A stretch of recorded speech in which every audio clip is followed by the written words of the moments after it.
A solitary Inquisitor of the Ordo Malleus sits in a dark chamber, the only light a flickering candle beside a low fire. The soft crackle of flame is the only sound, save for the scratch of quill on parchment. His face, worn and scarred, bears the story of horrors no man should witness. I write this account in the last hours of my sanity, he notes in spidery high Gothic script. Few in the Imperium would believe these truths. Fewer still could read them and remain unshaken. For millennia, the Imperium of man has clung to a simple dogma about the warp, that all demons are the slavish creations of the Dark Pantheon, the four ruinous powers who gnaw at reality.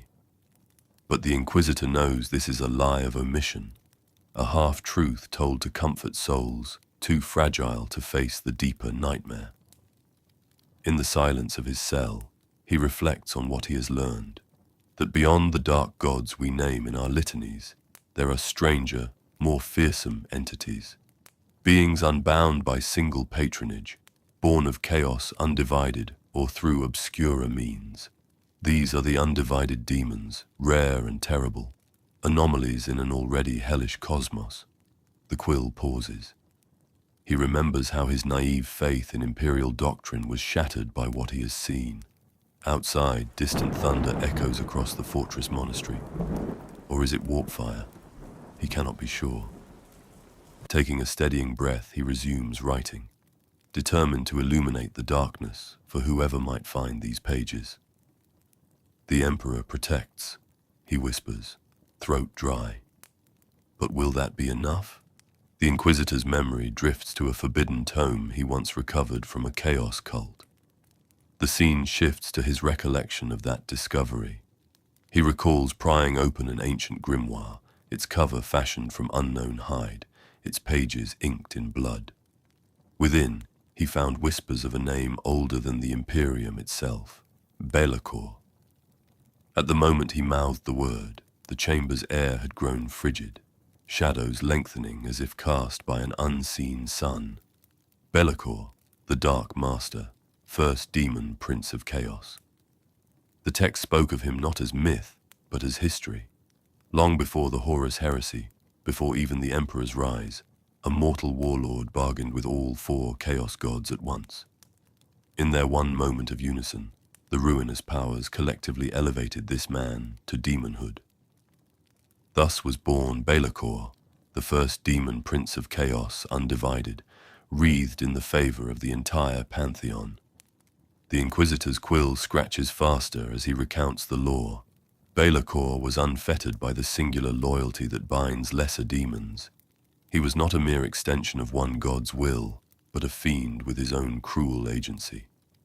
At the height of his power, Belacor bestrode the stars like a living shadow, crowned in the radiance of chaos as a whole.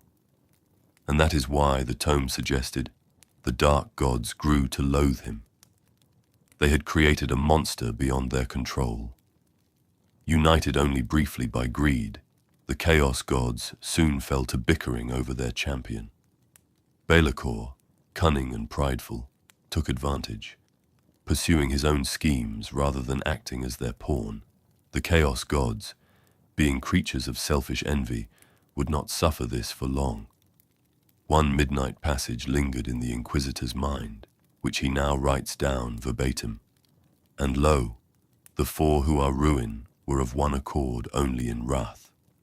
They cursed their renegade son with shadow unending, forever to exist, yet never to rule. He envisions how Belacor was punished, stripped of the gifts that made him nearly a god. The Pantheon denied him the physical form to fully manifest without their leave.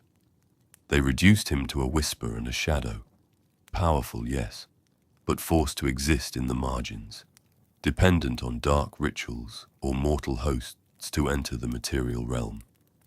Even so, the Inquisitor notes, Belacor remains a dire threat.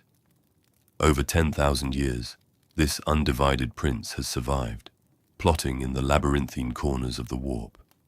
Even the chaos gods keep wary eyes upon him, lest he find some way to regain the might they grudgingly granted once before. The Inquisitor sets down his quill for a moment and gazes into the darkness. In that oppressive silence, he can almost imagine a tall figure coalescing behind him, a figure with ebon wings and pitiless eyes, watching with a predator's patience. He blinks, and the hallucination is gone, but a cold sweat beads his brow. He knows Be'lakor's spirit still hungers, prowling between the Imperium and reality. If such a being was the first of its kind, he muses aloud, what other mistakes have the dark gods made? What other shadows undivided roam free? With a renewed sense of both dread and duty, he continues his chronicle, delving deeper into the perilous knowledge that has become his burden. The memory shifts to the dusty archives of an abandoned librarium on Terra, where the Inquisitor pored over Horus Heresy battle reports, long sealed by the High Lords. His fingertips once traced lines on a faded parchment from the days of the Great Heresy. The report, penned by a remembrancer who died nameless, described how the warp boiled over in those dark times, birthing horrors beyond the ken of loyalist or traitor alike. In the margins, an inquisitorial censor had scrawled, "Excommunicate, subject heretical." But the Inquisitor read on, heart pounding. There were names, half scratched out, yet decipherable. He now writes them clearly in his account. Samus. Marduk. No, the letters were smudged. Mardale. These names had been all but purged from Imperial records, and little wonder. Their mere mention conjured terror. The parchment recounted an episode during the Galactic Civil War.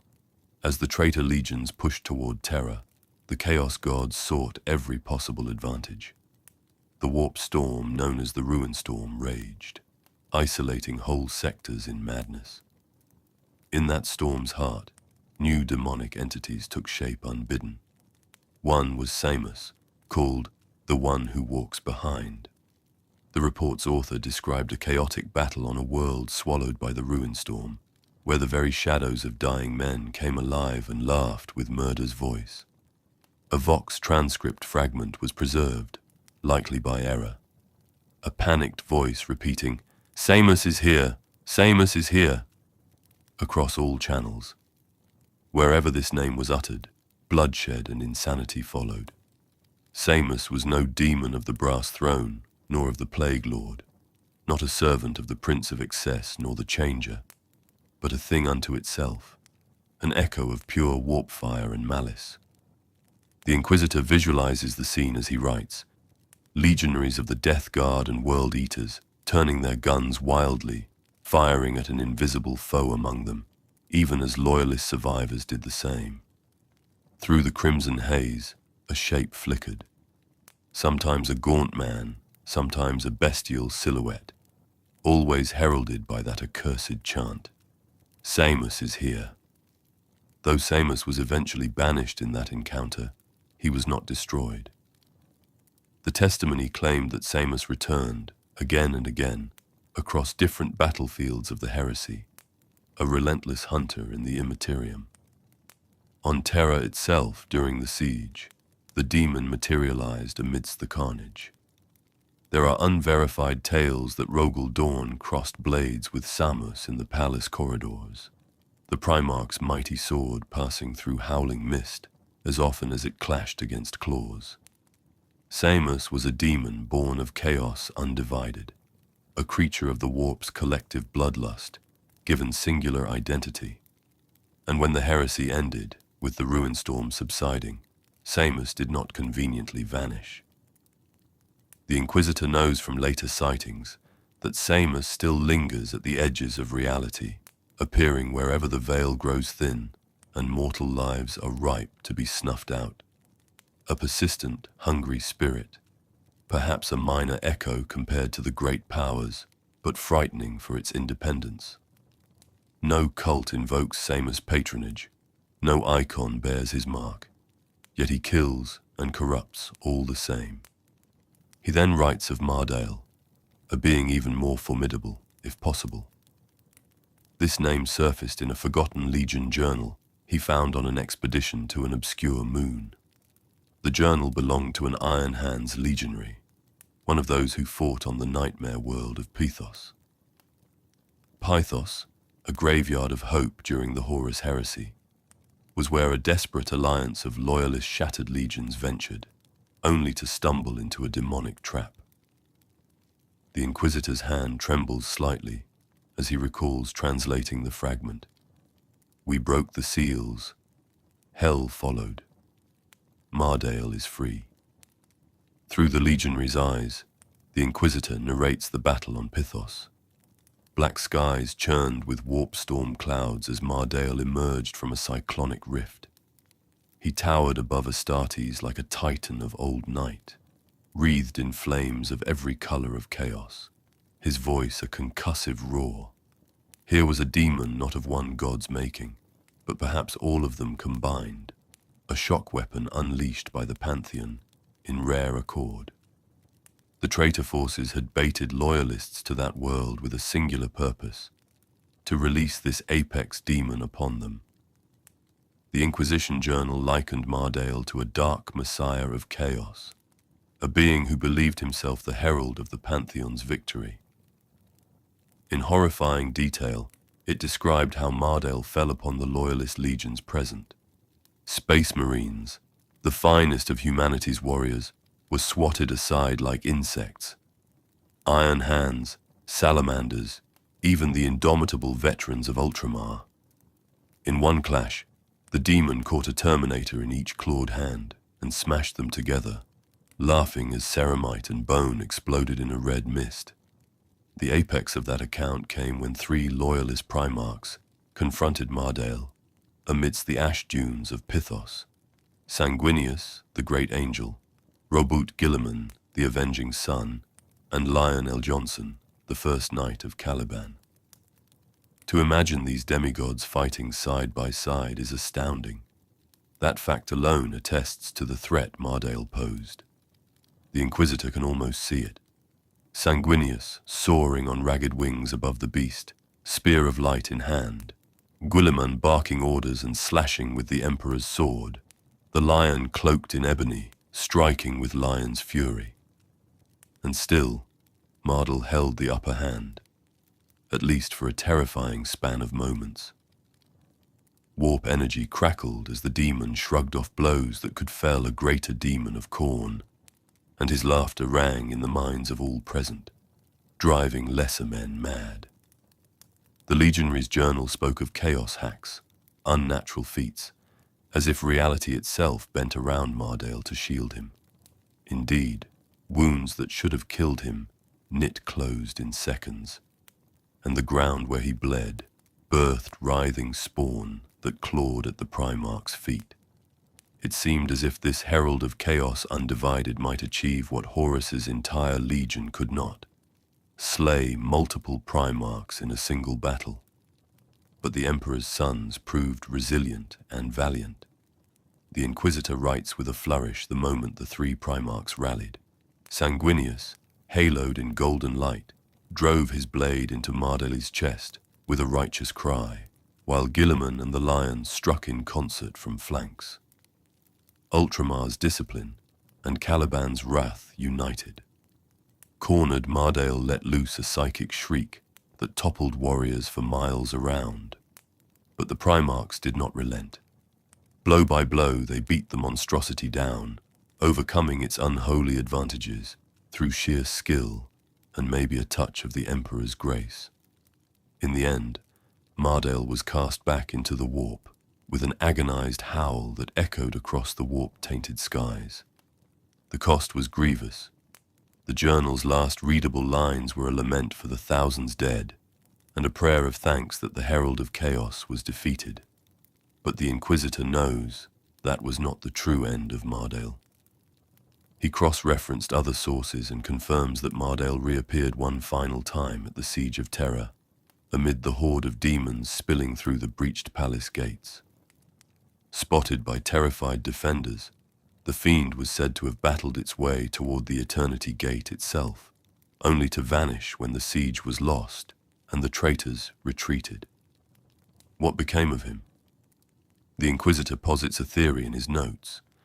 The Chaos gods themselves withdrew Mardale from the board. Having failed to turn the tide, this uncontrollable beast was likely imprisoned or obliterated by his own creators once his purpose was served.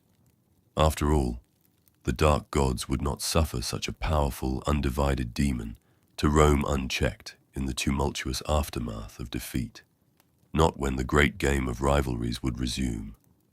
Too many wildcards, he reflects, and even gods of chaos grow nervous. By now the candle in the Inquisitor's cell has burned low, and shadows dance upon the walls. He can almost hear the distant echoes of that battle on Pythos, the roaring demon, the war cries of Primarchs. Shuddering, he banishes the thought and presses on.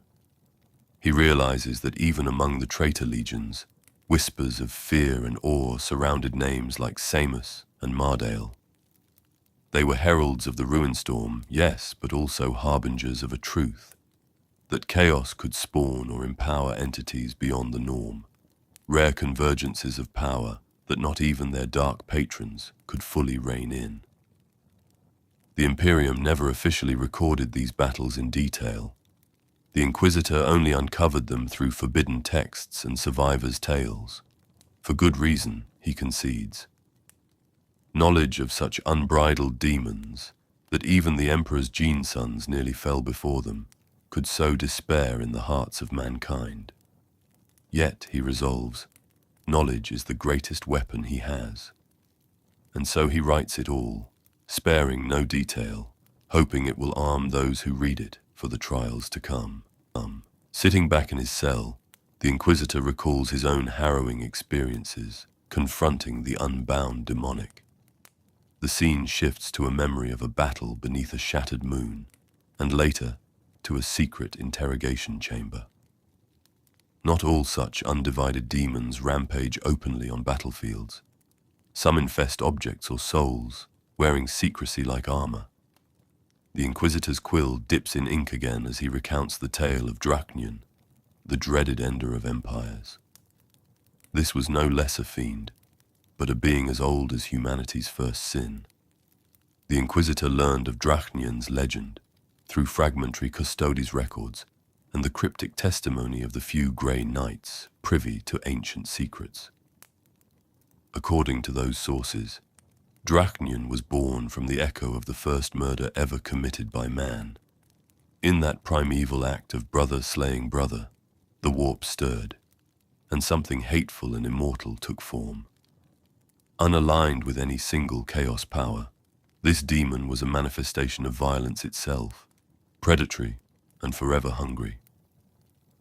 During the Horus Heresy, that epoch of nightmares that keeps resurfacing in the Inquisitor's research, Drach'nyen appeared at the height of the war within the warp itself. In the wretched depths of the Imperial Webway project, as the Emperor fought to stem the demonic tide, this primordial horror struck. Eyewitness accounts from the custodian Ra, Constantine Valdor's companion, speak of a shapeless darkness studded with fangs and talons, slithering through the webway's corridors. No matter the shape it took, be it a writhing mass of tentacles or a winged gargoyle of midnight, Drach'nyen was nearly unstoppable. It possessed the bodies of the dead to forge new killing vessels, and even corrupted great war engines to do its bidding. Finally, in a hidden battle lost to Imperial history, the Emperor of Mankind himself confronted Drach'nyen in the webway. The Inquisitor pauses, realizing the enormity of what he is about to write. He has only scraps of this event, gleaned from a burnt fragment of the Master of Mankind's memoirs. A fragment that should not exist, yet does. It told that in that battle's climax, the Emperor found that even his unrivaled psychic wrath could not utterly annihilate Drach'nyen. The creature was woven into the fabric of the warp, tied to mankind's collective guilt and bloodshed. So the Master of Mankind, in his infinite resolve, chose containment over destruction.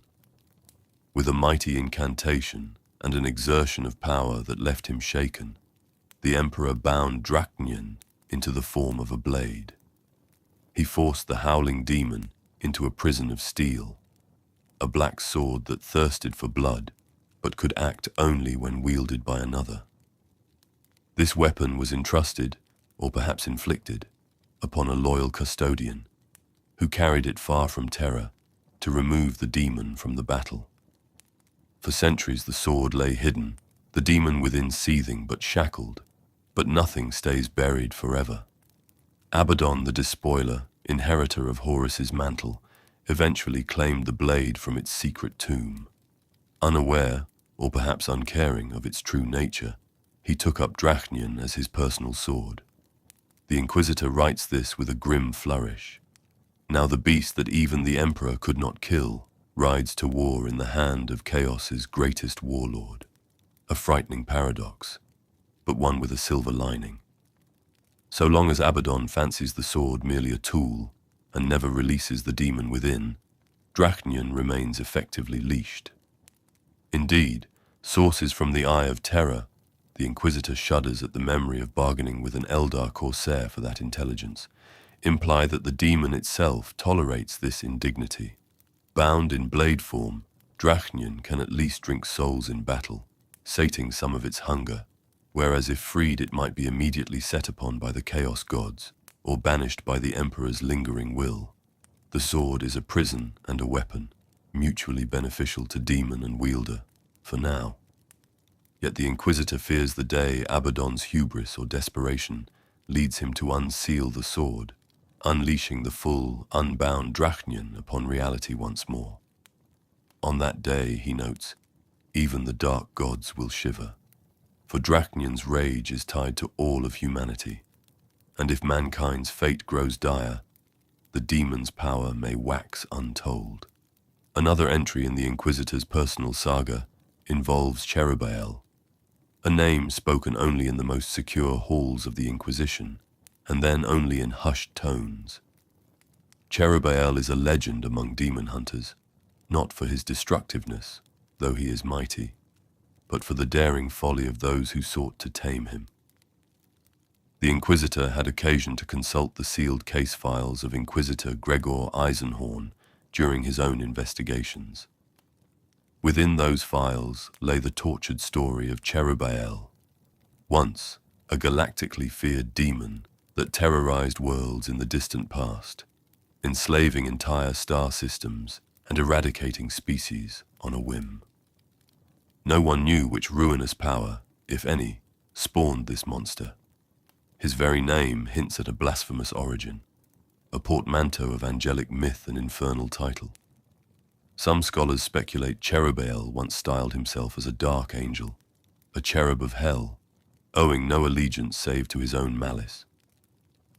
Eisenhorn's accounts described how Cherubael was eventually summoned and bound into a mortal host by a radical inquisitor of a past century. Thus began an extraordinary punishment for the demon, enslavement. Imagine, a creature used to being worshipped as a destroyer, suddenly chained to the will of a mere human. Cherubael became a demon host, forced to serve a master it regarded as beneath contempt. The Inquisitor's quill races as he recalls the dramatic turning points. Eisenhorn himself, in pursuit of the heretic Quixos, wrested control of Cherubael, binding the fiend under his own authority after a dangerous ritual. In Eisenhorn's memoirs, kept under lock and gene seal in the Tricorn Palace on Terra, one finds dialogues between the Inquisitor and his bound demon. Cherubael's words drip with venomous sarcasm and hatred. "I am galactic famine, the plague of souls," he once snarled at Eisenhorn through the lips of a doomed host. "And here I crouch, performing tricks like a caged beast. I will feast on your soul the moment your will falters, mortal." Such was the demon's promise, a promise he nearly fulfilled more than once. Yet in a twisted irony, Eisenhorn and Cherubael developed a sort of symbiosis over time. Though the demon detested his captor, they were forced to rely on one another to survive certain trials. The Inquisitor's notes highlight this perverse relationship. On multiple occasions, Cherubael saved Eisenhorn's life, not out of loyalty, but because if Eisenhorn died while the binding was active, Cherubael might be dragged back into the warp or bound by another. And Eisenhorn, pragmatic to a fault, utilized the demon's vast power to smite greater threats, albeit at great cost to his own soul. The alliance of convenience between man and demon is perhaps one of the greatest taboos imaginable, and indeed, Eisenhorn's colleagues were horrified when the truth came to light. The Ordo Malleus declared him a renegade for consorting with the very evil he was sworn to destroy, even though his ultimate goal remained the preservation of humanity. In recording Cherubael's saga, the Inquisitor sees a cautionary tale about control and corruption. No matter how strong-willed the binder, a demon of this nature is never truly tamed. Cherubael bided his time for decades. One can only guess at the eternities of hatred that seethed beneath his servile exterior. The Inquisitor writes, "If even a most vigilant Inquisitor nearly lost himself in the process of chaining an undivided demon, what hope would lesser men have?" Eventually, Eisenhorn's worst fears came true. His closest friend paid the ultimate price, becoming the new host for Cherubael, a torment Eisenhorn will carry for the rest of his days. And still, Cherubael remains bound, a slave full of spite, patiently awaiting the day the leash slips. The lesson gleams stark. The undivided are not easily brought to heel. The Emperor himself could only imprison one. A vaunted Inquisitor could only bargain with another. The Chaos Gods sneer at such attempts, yet perhaps secretly they are relieved.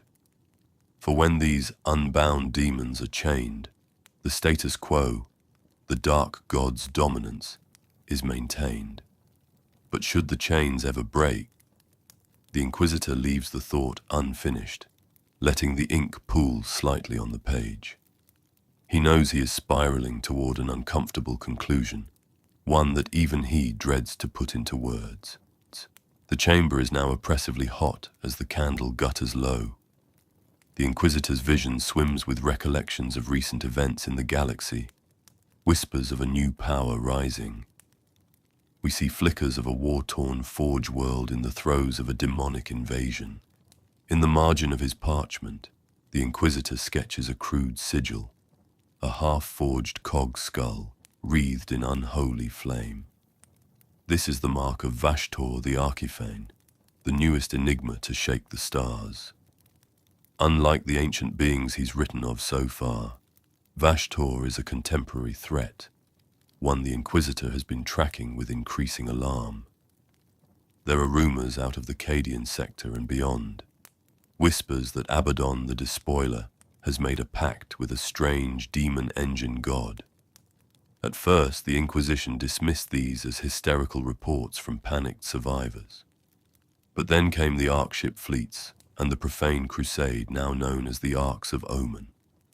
The Inquisitor himself saw the aftermath on one world. A forge world left a smoking ruin, its forges cold, its manufactoria corrupted as if by some monstrous artisan. He recounts that sight now. Titanic war machines lay in heaps, fused into organic shapes, as though flesh and metal had melted together. The air reeked of ozone and demonic brimstone. Tech priests were found flayed and hung in grotesque parodies of the Omnissiah's cogwheel, their binary prayers twisted into screams. On a basalt altar in the central forge was carved a single name in high Gothic letters, Vashtorr. The implication was clear.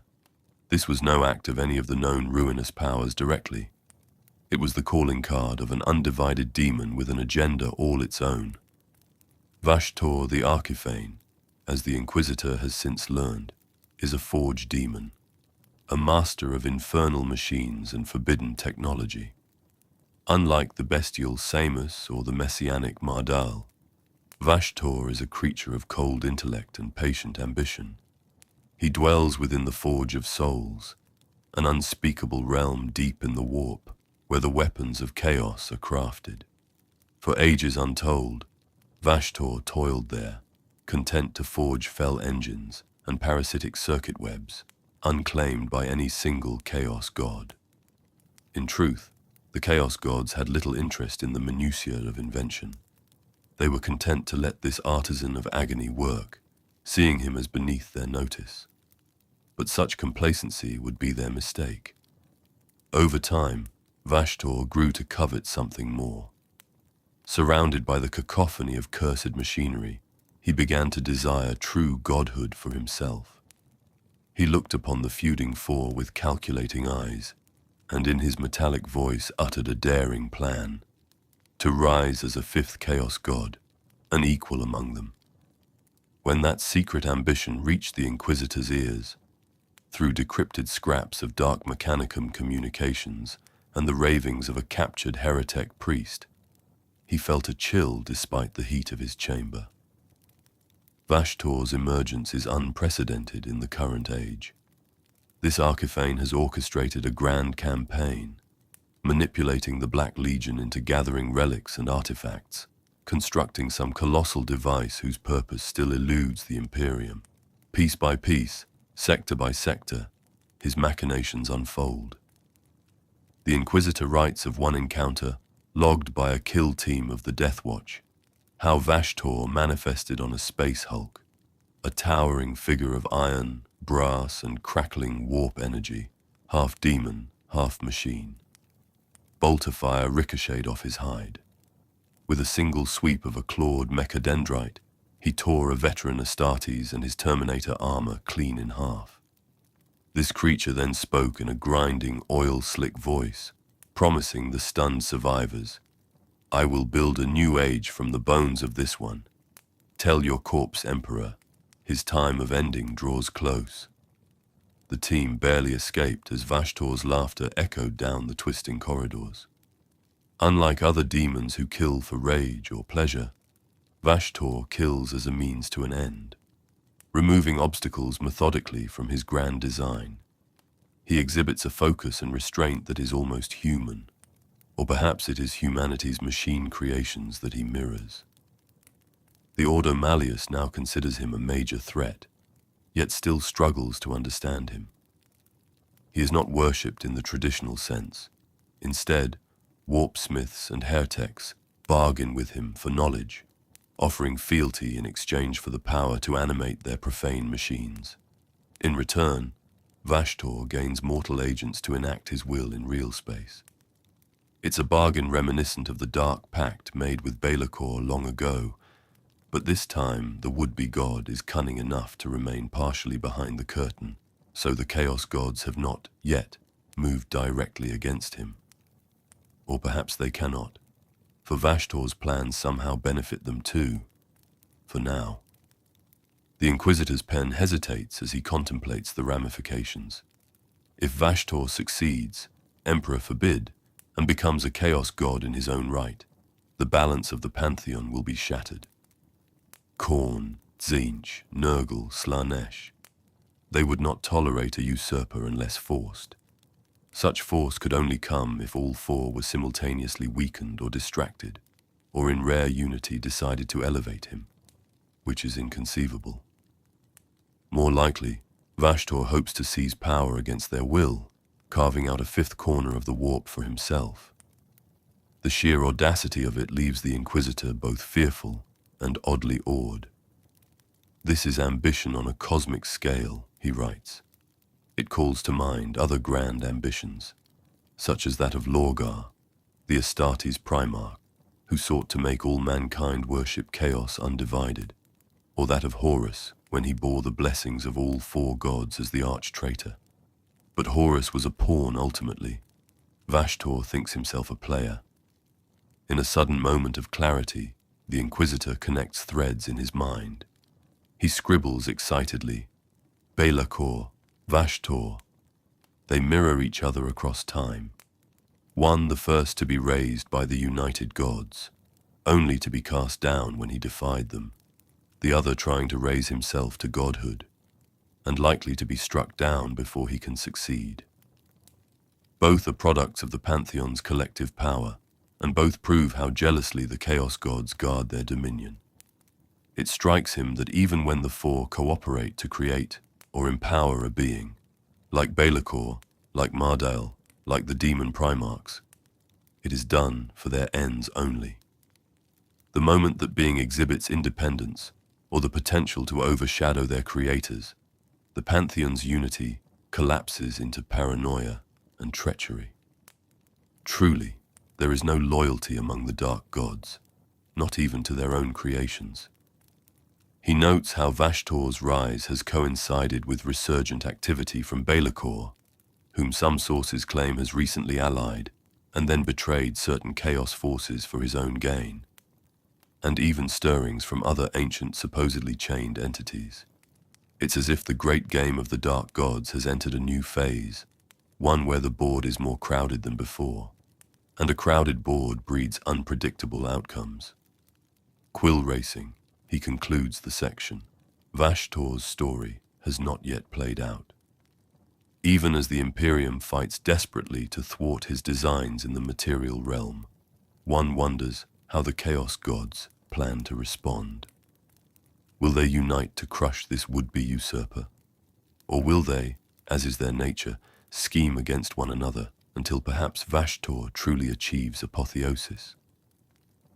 The Inquisitor cannot know, but he dreads the whispers he has heard in the warp, strange prophecies of a coming time when the Forge reignites the shadow and a new power takes the throne of skulls. Cryptic words, but ominous. With a heavy heart, he steels himself for the final, most unsettling revelation his journey through forbidden knowledge has yielded. It is one thing to know that these undivided horrors exist.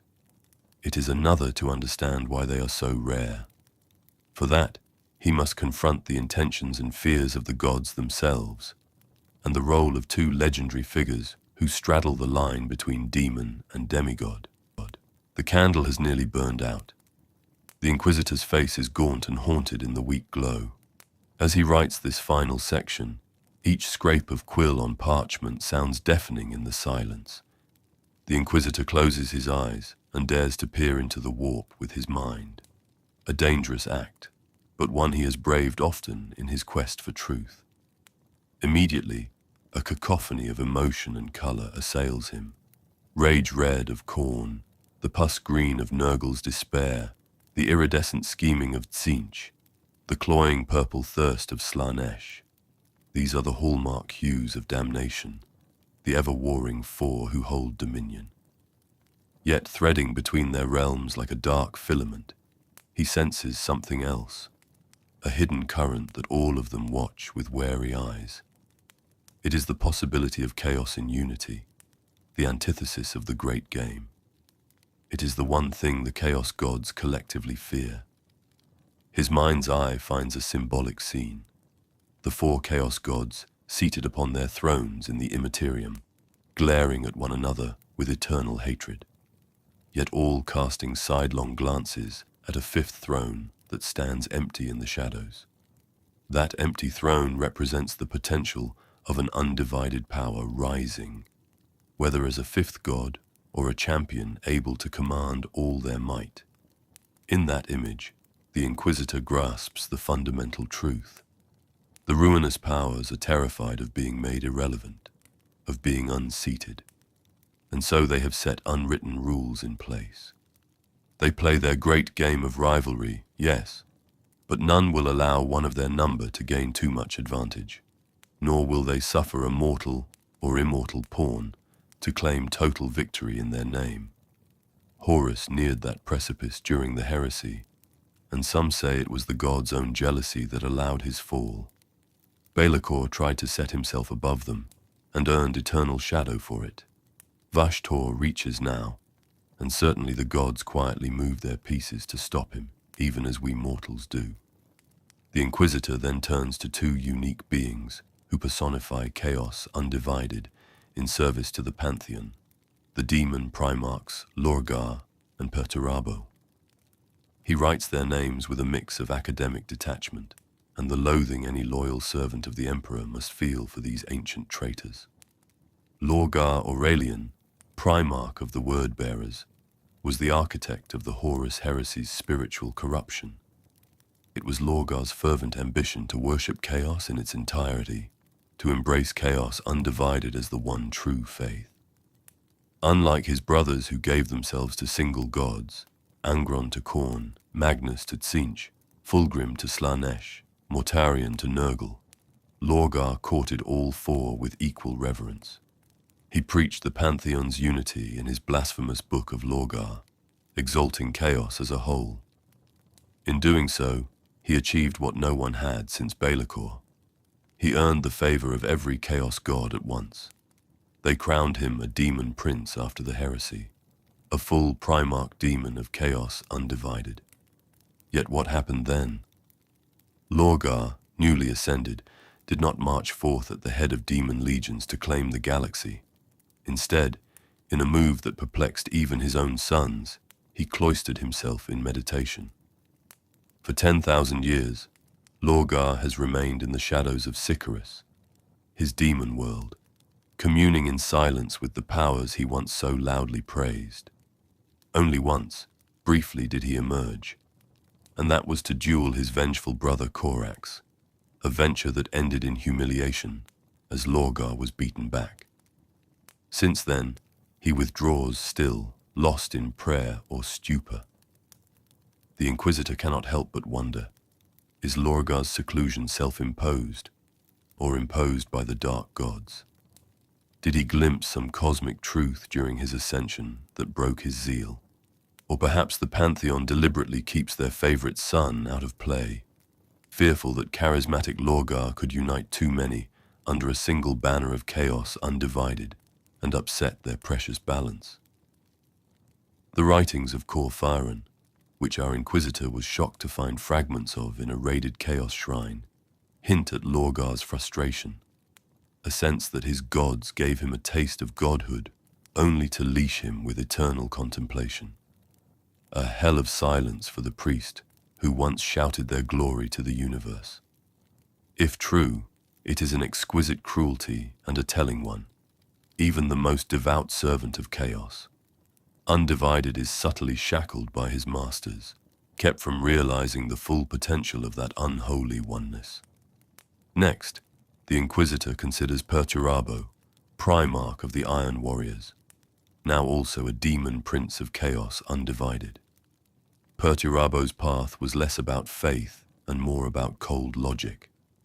Ever the strategist, he saw the folly in dedicating himself to any single chaos god. During the Scouring, when his treacherous soul yearned for the immortality his brothers were getting, he knew that choosing one patron would earn him the ire of the others. More pragmatically, the dark gods themselves reached an understanding. Each had already claimed a Primarch. Khorne had Angron, Nurgle had Mortarion, etc., and none would allow their rival to snatch a second Primarch unchecked. Perturabo thus became a compromise candidate, elevated by the combined boon of all four powers, so that none could claim sole ownership of the Lord of Iron. This kept the fragile peace among them. The balance of power remained. Perturabo accepted this joint patronage and ascended to demonhood, achieving personal power while scrupulously avoiding becoming anyone's slave. But this too came with strings attached. The Inquisitor has intel from a turncoat warpsmith of the Iron Warriors that Perturabo chafes at his situation. As a demon Primarch, he is incredibly powerful, yet he must constantly ensure that all four Chaos gods are appeased in his actions. He cannot overtly favor one without drawing the wrath of the others. Thus Perturabo has become reclusive in his own way, much like Lorgar. He fortifies his demon world of Medrengard, constructing ever more labyrinthine strongholds and engines of war, but rarely does he personally join the major chaos incursions. Why? Perhaps because if he did, his raw effectiveness might threaten to tip the scales, and the gods would intervene to check him. Or perhaps the four powers simply prefer him locked in eternal industry, churning out weapons for their other servants, rather than carving out glory for himself. In Lorgar and Perturabo, we see exemplars of what it means to be a demon of chaos undivided with the Pantheon's blessing. They are mighty, yet muzzled. They achieved what any aspiring heretic could dream, immortality and power from all gods at once. But in so doing, they surrendered a freedom. They became living reminders that the dark gods only unite to hand out such prizes under strict conditions. The Inquisitor smiles bitterly as he notes, even as these two Primarchs were raised up, another, Horus, was cast down.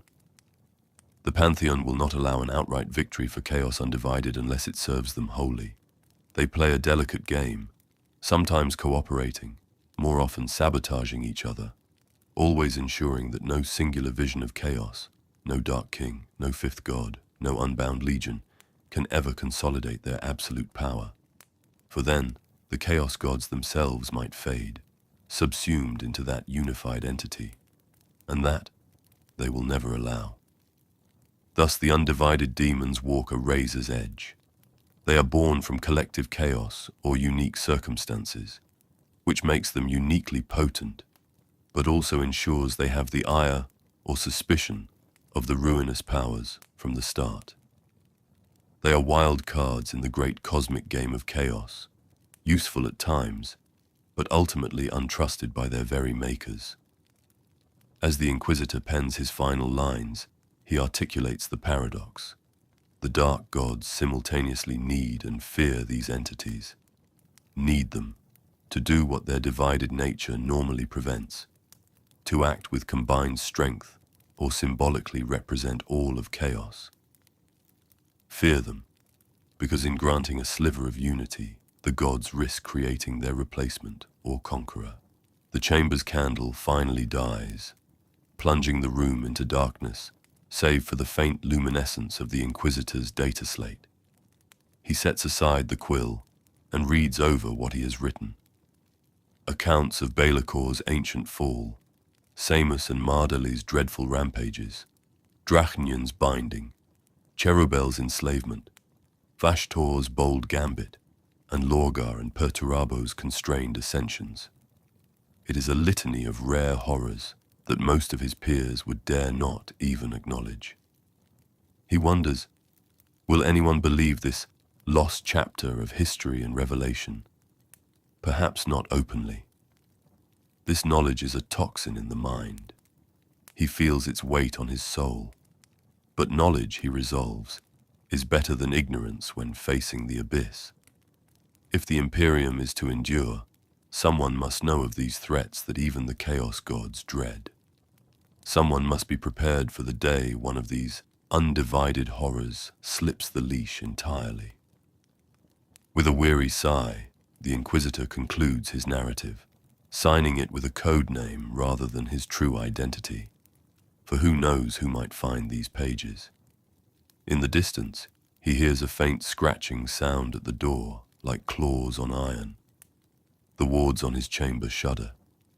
Perhaps it is just the wind, or perhaps something has noticed his prying eyes and seeks to silence him. He takes up his bolt pistol with one hand, even as he finishes the last line.